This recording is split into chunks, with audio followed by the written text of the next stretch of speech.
नीति वचन अध्याय 6 वचन 23 से हम सीखेंगे और मैं विश्वास करती हूँ कि परमेश्वर का आत्मा हम सबसे बात करेगा, क्योंकि सिखाने वाला परमेश्वर का आत्मा है। हालेलुया।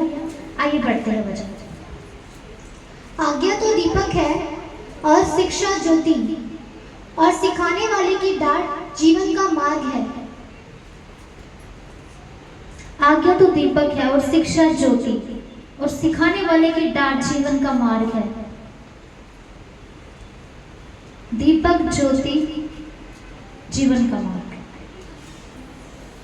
अगर हमें कहीं जाना हो तो हमें प्रॉपर दिखना चाहिए, हमें रोशनी की जरूरत है। तो हमारे पास दीपक है जो कि आज्ञा है, और शिक्षा जो कि ज्योति है।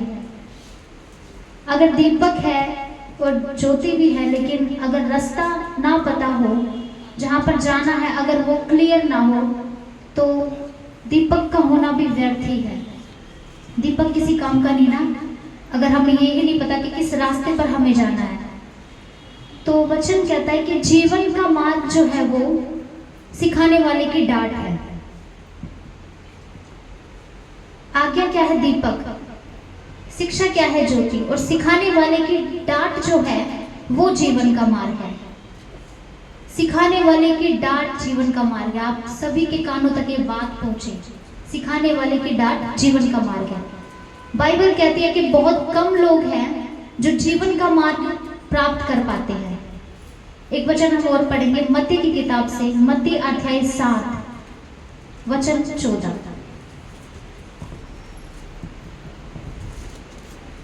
क्योंकि सकेत है वह फाटक जो कठिन है, वह मार्ग जो जीवन को पहुंचाता है, और थोड़े हैं जो उसे पाते हैं।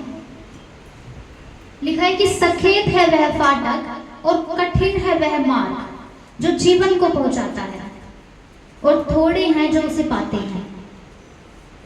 थोड़े लोग क्यों पाते हैं उसे?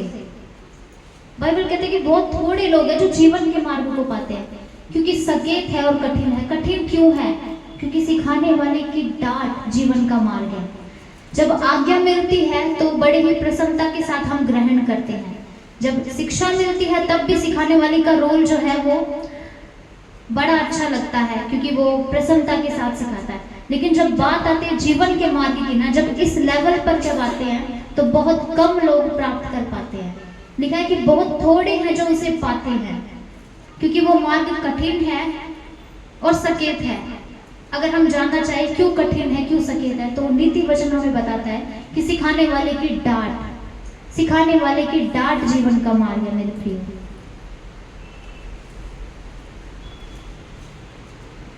नीति वचन में हम फिर से आएंगे। नीति वचन अध्याय 3 निकालेंगे। नीति वचन अध्याय 3 वचन 11 पढ़ेंगे। हे मेरे पुत्र, यहोवा की शिक्षा से मुंह न मोड़ना, और जब वे तुझे डांटे तब तो बुरा ना मानना। 12 पढ़ेंगे। क्योंकि यहोवा जिससे प्रेम रखता है उसको डांटता है, जैसे कि बाप उस बेटे को जिससे वह अधिक चाहता है। लिखा है कि यहोवा जिससे प्रेम रखता है उसको डांटता है, और जब वह तुझे डांटे तो तू बुरा ना मानना। इसका मतलब कि लोग बुरा मानेंगे और लोग बुरा मानते हैं। यही कारण है कि लिखा है कि थोड़े हैं उसे पाने वाले, क्योंकि सिखाने वाले की जो डांट है वो जीवन का मार्ग है, और जब वो डांट पड़ती है तो बुरा मानते हैं सीखने वाले, और मार्ग को नहीं प्राप्त करते, पीछे मुड़ जाते हैं। मैं एक चीज बताना चाहूंगी, एक दृष्टिकोण में बात करना चाहूंगी। हम जिस राज्य में हैं, यहाँ की बातें बिल्कुल अलग है संसार की बातों से, टोटली डिफरेंट। संसार में जब आपको डांटा जाता है, जब किसी को कुछ सिखाया जाता है, तो संसार का ये एंगल होता है कि देखो इसकी बेइज्जती हो गई, देखो ये मूर्ख है, इसे कुछ नहीं पता, लोग हंसते हैं।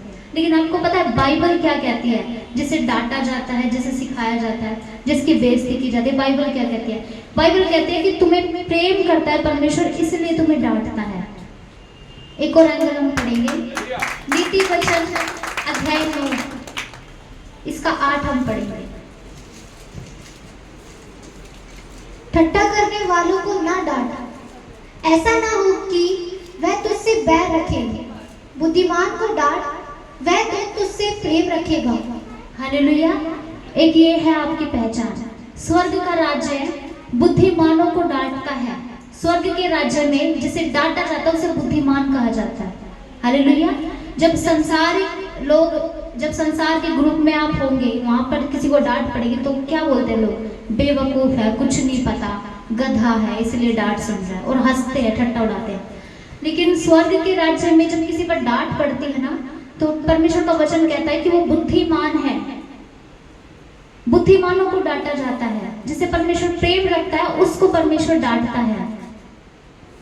जिसे परमेश्वर उम्मीद रखता है कि ये मेरे राज्य में कार्य करेगा, उसको परमेश्वर डांटता है। प्रभु का वचन कहता है ना कि जो डाली फलती है उसे वह छांटता है, और जो फलती नहीं उसे तो सीधा काट के फेंक देता है। जो फलती है उसे छांटता है। तो हमेशा अपना ऐसा दृष्टिकोण रखिएगा, क्योंकि जब किसी पर डांट पड़ती है ना, जब कोई जीवन के मार्ग तक आता है, शिक्षा उसने ग्रहण कर ली, आज्ञा ग्रहण कर ली, अब बारी है जीवन के मार्ग की। जब वहां पर आप आए, जब आप पर डांट पड़ी, तो वो जो समय होता है वो बड़ा ही नाजुक होता है। ऐसे समय पे आपकी परीक्षा होती है। ये स्वाभाविक है कि जब डांट पड़ती है तो फीलिंग्स हर्ट होती हैं। जब अपने सिखाने वाले का एक ऐसा रूप नजर आता है कि अब वो सख्त है, अब वो थोड़ा मतलब एक गुस्से वाला स्वभाव है, उसने ऐसा मतलब हमें सिखाया, तो ये स्वाभाविक है कि फीलिंग्स हर्ट होती है। लेकिन आप याद रखिएगा, आप उस समय युद्ध के क्षेत्र में होते हैं। ऐसे समय में आपके मन में विचार आते हैं कि देख तुझे डांट दिया, देख कल तक तो तुझे प्यार किया जाता था, तुझे इतने अच्छे से अप्रिशिएट किया जाता था तेरे कार्यों के लिए, अब ऐसा क्या हो गया कि तुझे डांट दिया? क्या तेरे अंदर कोई कमी है क्या? देख शायद तुझसे बेहतर कोई मिल गया है काम करने वाला, इसलिए तुझे डांटा जा रहा है। लेकिन इस वचन के द्वारा युद्ध करना सीखिएगा। आज के वचन के द्वारा उस समय आपका युद्ध का समय होता है। आपको उन ख्यालों को डांटना है यीशु के नाम से, और शैतान को कहना है कि मुझसे परमेश्वर प्रेम करता है, क्योंकि वो कहता है कि जिससे वह प्रेम करता है उसे वो डांटता है, और मैं मूर्ख नहीं हूँ, मैं बुद्धिमान हूँ, इसलिए मुझे डांट पड़ी है। क्योंकि वचन कहता है कि ठट्ठा करने वाले को मत डांट, बुद्धिमान को डांट, वह तुझसे और प्रेम रखेगा। हालेलुया। ताली बजाकर परमेश्वर को महिमा दें। तो ऐसा दृष्टिकोण अपना रखिएगा। संसारिक दृष्टिकोण से मत चलिएगा, आत्मिक दृष्टिकोण से चलिएगा, स्वर्ग के राज्य के दृष्टिकोण से चलिएगा। अभी आप ये बातें सीख रहे हैं, तो आज से मैं चाहती हूँ कि हमारे चर्च में अगर किसी को डांट पड़ती है तो उसे ऐसा मत देखिएगा कि इसे डांट पड़ गई, वरना उसे ऐसा देखिएगा कि ये परमेश्वर का प्रिय है और इससे परमेश्वर को उम्मीद है आने वाले समय में ये परमेश्वर के कार्य को और बेहतर तरीके से करेगा, इसकी छटाई हो रही है और ये बुद्धिमान है। इस दृष्टिकोण से देखिएगा। और भी कोई मसीह भाई बहन अगर आपको संसारिक बातों में मिलता है तो उसे भी समझाइएगा कि डांटा उसे जाता है जो बुद्धिमान है, जिसे परमेश्वर प्रेम करता है। हम अक्सर कहते हैं कि संसारिक बातें ये होती है कि हम संसारिक फिल्में देख रहे हैं, गाना गा रहे हैं, नशे कर रहे हैं, व्यभिचार में है, चुगली कर रहे हैं, ये सब संसारिक बातें हैं। ये भी संसारिक बातें हैं। जब किसी को कुछ सिखाया जाता है तो उसको मतलब इस तरीके से बोलना कि भाई तुझे डांट पड़ गई और तुझे देख सबके सामने इंसल्ट कर, ये भी दृष्टिकोण संसारिक है। मानते हैं आप इस बात को? क्योंकि अभी हमने बाइबल से देखा है कि कितना डिफरेंट है परमेश्वर का वचन, कितना अलग है, बिल्कुल अलग। अंश भर भी संसार का कुछ पाया नहीं जाता परमेश्वर के राज्य की बातों में, बिल्कुल अलग है। तो इस बात को बिल्कुल अपने जहन में बिठाइएगा। ये बहुत ही अद्भुत बातें हैं, बहुत ही कीमती बातें हैं ये जो आज परमेश्वर का वचन हमें सिखा रहा है। मैंने जब खुद सीखा तो मैं खुद भी ब्लेस हुई, और मैंने सिर्फ वचनों को देखा। मैंने जब बाइबल पढ़ी तो मैंने प्रभु से कहा कि आप ही बात कीजिएगा, मैं बिल्कुल भी अपनी बुद्धि से कुछ तैयारी नहीं करूंगी। हर एक लाइन मेरे लिए तैयार रखिएगा कि आपके लोग सीखें। तो इस चीज को सीखने की बहुत जरूरत है हमें कि सिखाने वाले की डांट जीवन का मार्ग है। सिखाने वाले की डांट जीवन का मार्ग है। बिल्कुल अपने हृदय की पट्टियों पर लिख लीजिएगा इस बात को। सिखाने वाले की डांट जीवन का मार्ग है। ये चरण होते हैं। ये एक स्टेप बाय स्टेप जब हम आगे बढ़ते हैं ना, पहले आपको शिक्षा दी जाती है, फिर आज्ञा मिलती है, उसके बाद जीवन के मार्ग के और जब आप पहुंचते हैं तो आपको डांट कर सिखाया जाता है। अगर आप पर डांट पड़ रही है तो समझ लीजिएगा कि आप जीवन के मार्ग की लाइफ में खड़े हैं उसको पाने के लिए, ऐसा आप सोचिएगा।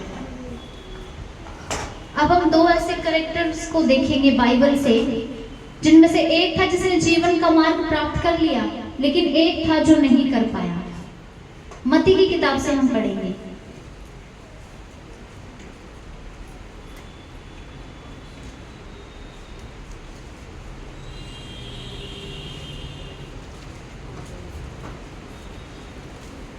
मत्ती अध्याय 16 वचन 23। 23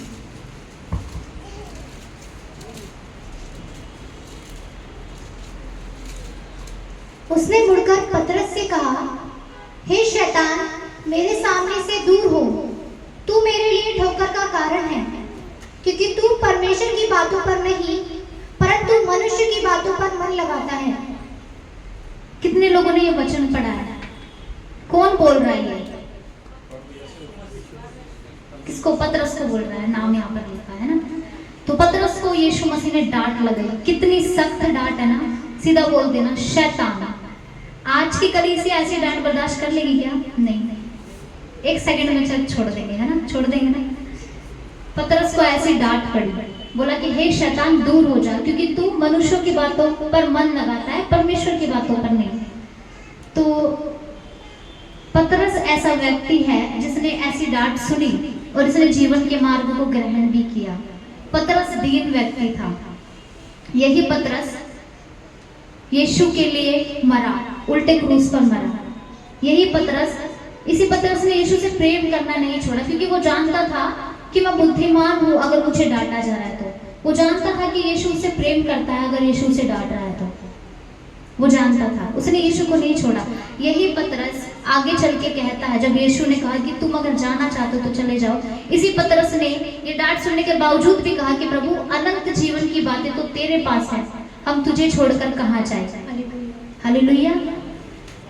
यही पतरस आगे चल के बड़े बड़े काम करता है। और तो और हमने पतरस का ये एंगल तो पढ़ा है कि पौलुस ने उसके मुंह पर उसका सामना किया, है ना, पौलुस ने उसे डांटा, लेकिन पतरस की नम्रता और दीनता पर भी आज हम ध्यान करेंगे। यही पतरस अपने से छोटे पौलुस की डांट सुनकर भी उसके विरुद्ध में नहीं खड़ा हुआ। आप में से कितने लोगों ने पतरस का ये स्टेटमेंट पढ़ा है उसकी पत्री में? वो पौलुस के लेटर्स को अप्रिशिएट करता है। कितने लोगों ने पढ़ा? मैं हाथ देखना चाहूंगी आपके। पौलुस के लेटर्स को वो अप्रिशिएट करता है। वो कहता है कि हमारे भाई पौलुस ने उस ज्ञान से जो परमेश्वर ने उसे दिया है, ऐसी कठिन कठिन बातें लिखी है कि अनपढ़ और चंचल लोग उन्हें नहीं समझ सकते और उन्हें खींच तान कर अपने विनाश का कारण बनाते हैं। इस पतरस ने पौलुस का विरोध नहीं किया। ऐसा नहीं कहा कि कल का आया हुआ मुझे सिखाएगा, मैं यीशु मसीह के साथ अंत तक रहा हूँ, मैं तो कलीसिया का खंबा हूँ, मुझे तो अधोलोक की कुंजी दी गई है ना। कितना इजी होता है ना, स्वाभाविक है ये भावना अंदर आ जाना कि आपसे छोटा कोई आके आपको सिखाए। आप काफी टाइम से मिनिस्ट्री में हैं, लेकिन कोई 2 दिन हुए हैं, 3 दिन हुए हैं, किसी को परमेश्वर ने खड़ा कर दिया, वो आपको सिखा रहा है, तो स्वाभाविक है कि भावना आती है। लेकिन यही तो युद्ध का क्षेत्र है, इन्हीं बातों से तो लड़ना है, इन्हीं बातों से तो लड़ने की बात बाइबल कहती है। तो पतरस की नम्रता देखो, पतरस ने विरोध नहीं किया। यही पतरस पौलुस से भी प्रेम करता रहा। इस बात पर आपने गौर फरमाया? तो पतरस ने जीवन का मार्ग पाया क्योंकि उसने सिखाने वाले की डांट का बुरा नहीं माना, ना तो अपने स्वामी यीशु मसीह की और ना ही पौलुस की। पौलुस उससे छोटा था, उसके पास बहुत सारे रीजन थे पौलुस से डाह करने का, नफरत करने का, है ना, कि भाई ये तो आज ही आया है, तूने क्या यीशु को देखा है? हम तो साथ में रहे हैं यीशु के, पहाड़ पर भी हम 3 ही थे उसके साथ, यूहन्ना, याकूब और मैं, और जब जब्दी की बेटी को जिंदा किया तब भी सिर्फ हम तीनों को ही अंदर आने दिया और किसी को एंट्री नहीं थी। तू हमें सिखा रहा है, ऐसा बोल सकता था ना। लेकिन उसकी दीनता देखो, वो अप्रिशिएट करता है क्योंकि वो स्वर्ग की बातों को अपने हृदय में ग्रहण किए हुए था। उसके अंदर सांसारिक दृष्टिकोण नहीं था, उसके अंदर आत्मिक दृष्टिकोण था। ये लोग कितने मजबूत थे, इनकी मजबूती पर ध्यान दे जरा। कितना कठिन है, बहुत कठिन है। पतरस के जब इन कार्यों को जब हम देखते हैं तो उसने बहुत ही एक काबिल तारीफ कार्य किया है। इन्हीं फीलिंग्स, इन्हीं भावनाओं का हमें खंडन करना है, तब परमेश्वर की दृष्टि में हम महान कहलाते हैं। हालेलुया। तब वो हमारा इस्तेमाल करता है, और ऐसे ही लोगों को वो ढूंढ रहा है, ऐसे ही लोगों को वो ढूंढ रहा है। हम अक्सर पढ़ते हैं ना कि यीशु मसीह ने पतरस को इतनी सारी पोजीशन दी, इसीलिए दी, परमेश्वर ने उसके उस युद्ध को देखा, इस आत्मिक संघर्ष को देखा, परमेश्वर ने उसके इस योद्धापन को देखा कि वो योद्धा है। हालांकि वो पढ़ने लिखने में कुछ नहीं था, अनपढ़ था, इंग्लिश अच्छी नहीं थी उसकी, नॉलेज भी अच्छी नहीं थी उसकी, कुछ नहीं आता था उसको। परमेश्वर ने उसका युद्ध देखा, आत्मिक युद्ध। और यही चीज परमेश्वर हर एक के अंदर देखना चाहता है। इन्हीं चीजों से हम परमेश्वर को प्रसन्न करते हैं। हमारा अच्छा बोलना, हमारी पर्सनैलिटी लोगों को प्रभावित कर सकते हैं, लेकिन परमेश्वर को तो आत्मिक बातें ही प्रभावित करती है। परमेश्वर को तो हमारी नम्रता, दीनता, ये सब चीजें प्रभावित करती है। तो सिखाने वाले की डांट जीवन का मार्ग है, सिखाने वाले की डांट जीवन का मार्ग है, इसको हमेशा याद रखिएगा। तो दो व्यक्तियों को हम जान रहे थे, एक जिसने जीवन का मार्ग प्राप्त कर लिया और एक जिसने नहीं किया। हम पढ़ेंगे यूहन्ना, दूसरे व्यक्ति के बारे में हम पढ़ेंगे यूहन्ना की किताब से अध्याय 12, नहीं पहले मत्ती निकालेंगे, पहले मत्ती अध्याय 26।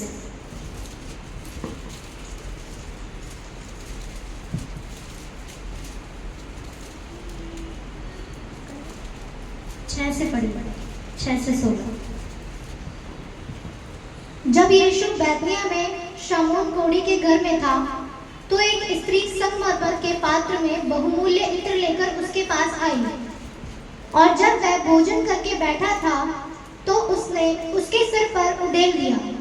यह देखकर उसके चेले रिसियाए और कहने लगे, इसका क्यों सत्यानाश किया गया? वेट रुको। लिखा है कि यह देखकर उसके चेले रिसियाए।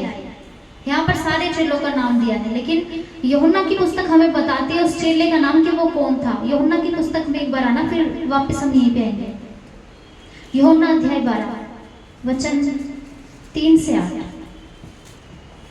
तब मरियम ने जटामांसी का आधा शेर बहुमूल्य इत्र लेकर यीशु के पांव पर डाला और अपने बालों से उसके पांव पोंछे, और इत्र की सुगंध से घर सुगंधित हो गया। परंतु उसके चेलों में से यहूदा इस्करियोती नामक एक चेला, जो उसे पकड़वाने पर था, कहने लगा, यह इत्र 300 दिनार में बेचकर कंगालों को क्यों न दिया गया?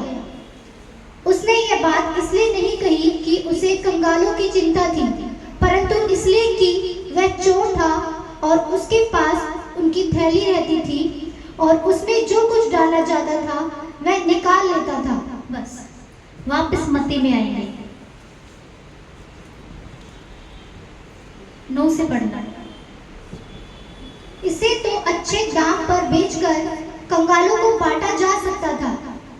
यह जानकर यीशु ने उनसे कहा, स्त्री को क्यों सताते हो? उसने मेरे साथ भलाई की है। कंगाल तो तुम्हारे साथ सदा रहते हैं, परंतु मैं तुम्हारे साथ सदैव ना रहूंगा। उसने मेरे देह पर जो यह इत्र उड़ेला है, वह मेरे गाड़े जाने के लिए किया है। मैं तुमसे सच कहता हूँ कि सारे जगत में जहाँ कहीं यह सुसमाचार प्रचार किया जाएगा, वहाँ उसके इस कामों का वर्णन भी उसके स्मरण में किया जाएगा। तो हमने पढ़ा कि यहूदा इस्करियोती वो चेला था जिसने एक पॉइंट ऑफ व्यू रखा। एक सभा बैठी है जिसमें प्रभु यीशु मसीह है, उसके 12 शिष्य हैं, और एक स्त्री आती है जो अपने प्रेम को दिखाती है परमेश्वर को, उनके पाँव को धोती है, अपने बालों से पूछती है। तो उनका एक चेला अपना एक पॉइंट ऑफ व्यू रखता है कि प्रभु ये क्या किया, इससे अच्छा तो हम इसको बेचते, कंगालों को बांटते। तो प्रभु यीशु बोलते हैं, स्त्री को क्यों सताते हो? आपको क्या लगता है कि ये बोलने का जो टोन क्या रहा होगा? स्त्री को क्यों सताते हो, ऐसा होगा क्या? नहीं, गुस्से में रहा होगा। स्त्री को क्यों सताते हो? और जबकि बात स्त्री की आई है तो एक डांट हम कह सकते हैं ना, स्त्री को क्यों सताते हो, उसने मेरे साथ भलाई की है, तो एक डांट, ठीक है, सबके सामने एक डांट, यानी कि या फिर हम ये भी कह सकते हैं कि उसने जो राय दी उसको छोड़ दिया गया, उसकी राय को नहीं लिया गया, ठीक है। तो हम स्वाभाविक कभी पढ़ रहे थे कि एक भावना होती है सबके अंदर आती है कि भाई मेरे पॉइंट ऑफ व्यू को नहीं लिया गया, मेरी राय को ठुकरा दिया गया, है ना। तो इन सब के बाद क्या होता है हम पढ़ेंगे वचन 14 में।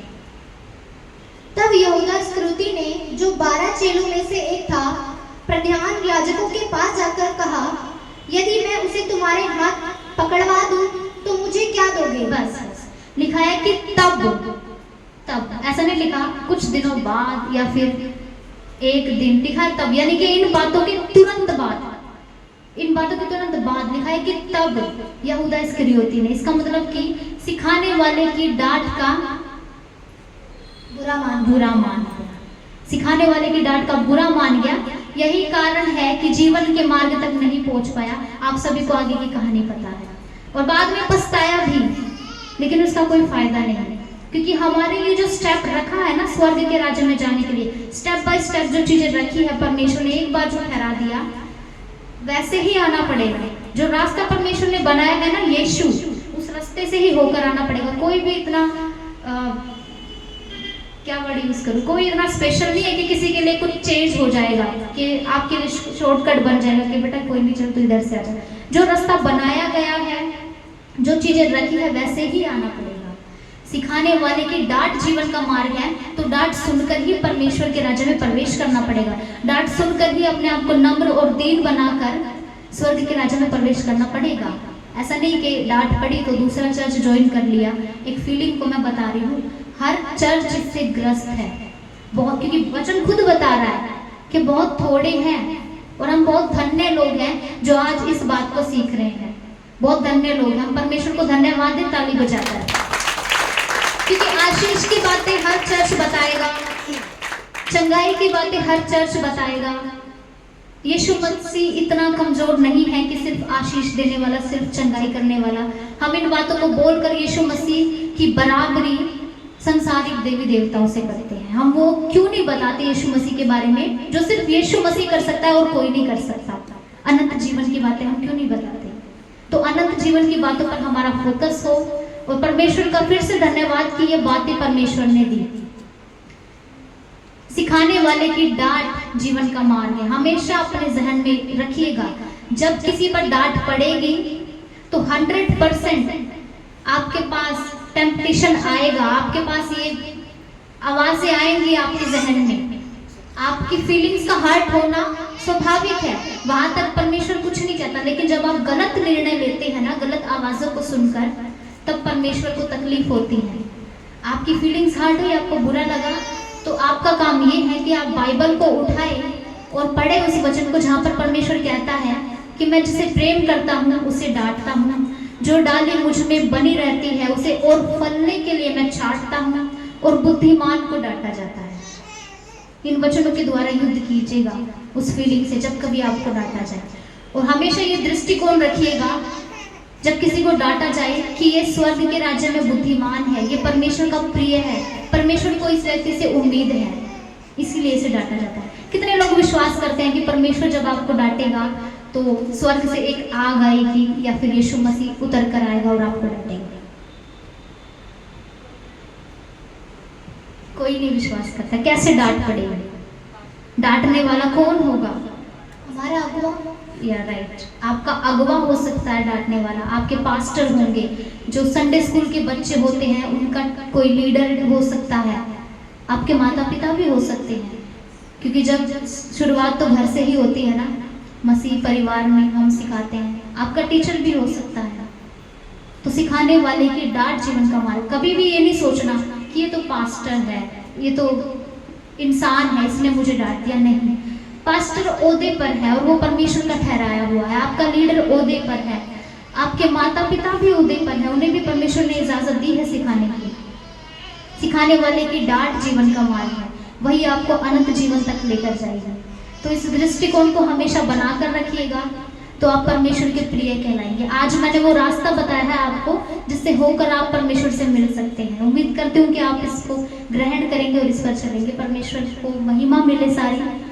आप सभी को जय मसीह। प्रभु आपको ब्लेस करें। Thank you.